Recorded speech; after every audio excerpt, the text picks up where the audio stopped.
Welcome to the Music Room for January 14th, 2019. I was looking at the news today and I realized something happened a couple of days ago, and I better get my butt into the music room and record this story as soon as possible. So we're here this evening, and I'm just going to pan across the music room here, and we're going to show you two albums that are prominently displayed here. They actually are framed albums, and that's these two here.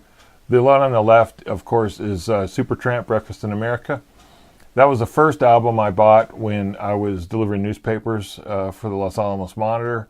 I took my newspaper money up to the grocery store, and I got the nice price, which probably at that point was a cutout, and it was like $5.99. And I listened to all the songs off of Breakfast in America, and it took me a little bit longer to buy my second album, and I do remember where I bought it, and I think when I bought it. In 1978, I turned 15, and you could actually take driver's education when you're 15 in New Mexico at the time. And so I took it in the summer before my sophomore year.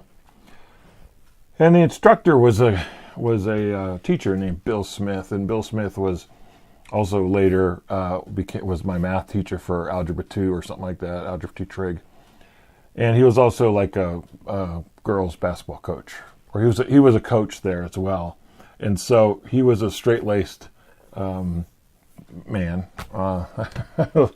Let's say in the classroom he was very rigid, and I'm sure he carried that on to being a coach. And so he was the driving instructor for driver's education.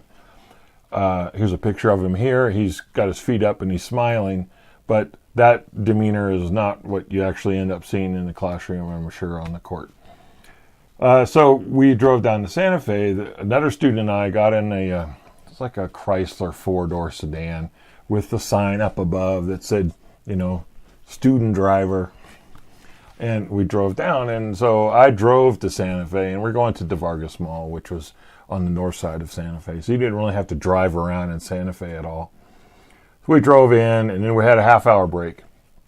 And I went in the record store, and I took some money in there. And by that time, a friend of mine had given me an assorted cassette that had like Led Zeppelin on it, and Jethro Tull and Leonard Skinner and The Who, and it was just a bunch of rock songs on this tape. And so I'm wandering around this store, and it's probably like a Hastings, and I bought my second album, which was the one there on the right hand side, which is of course Led Zeppelin I, and that's the album we're talking about today. So on January 12th, 1969, this album came out, and I just have to say that it changed rock and roll history as one of the pivotal albums of 1969, and it actually brought in the 70s and what kind of music transpired that came out of the 60s was now the rock and roll of the 70s. And, Led Zeppelin sold into like 400 million albums, and they just on and on and on, the stories about Led Zeppelin. And this was 1978 was when I bought this album. So they were well established by then. In fact, if you go back and look at their discography, they had, Led Zeppelin 1 through 4, House of the Holy, Song Remains the Same. Physical Graffiti and Presence are probably already studio recordings by then. And a year later, I think in 1979, is when they released it through the Outdoor. But this album here was my second album, and that's why it's up on the wall. So I went from Supertramp to Led Zeppelin I, and I figured I better come in here and say that 50 years ago today, people all over the world are doing exactly what I'm doing this evening. I'm putting on side 1, track 1. We all know what it is. I'll go ahead and play it.